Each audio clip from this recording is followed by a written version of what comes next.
আসসালামু আলাইকুম, ভালো আছেন সবাই? আমি ড্রাগন গাছ দেখিয়েছিলাম যে আমি লাগিয়েছি খুবই সহজ পদ্ধতিতে, ইজি পদ্ধতি যেটাই বলেন না কেন লাগিয়েছি।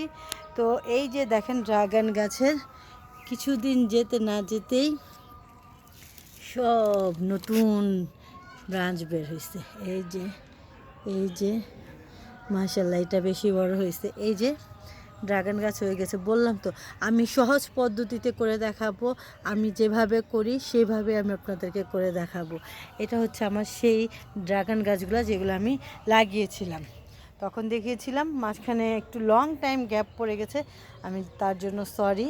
তো এই দেখেন ড্রাগন গাছ জেতা হয়ে গেছে নতুন, মানে এই যে কানা ছেড়ে দিছে, তার মানে এটা বসে গেছে।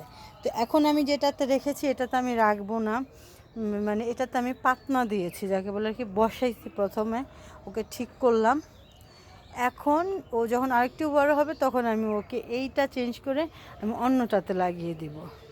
তো সহজ পদ্ধতিতে হয়ে গেল আমার ড্রাগন গাছ। আপনারাও চেষ্টা করবেন, ইনশাল্লাহ আপনাদেরটাও হবে। ভালো থাকবেন। আসসালামু আলাইকুম।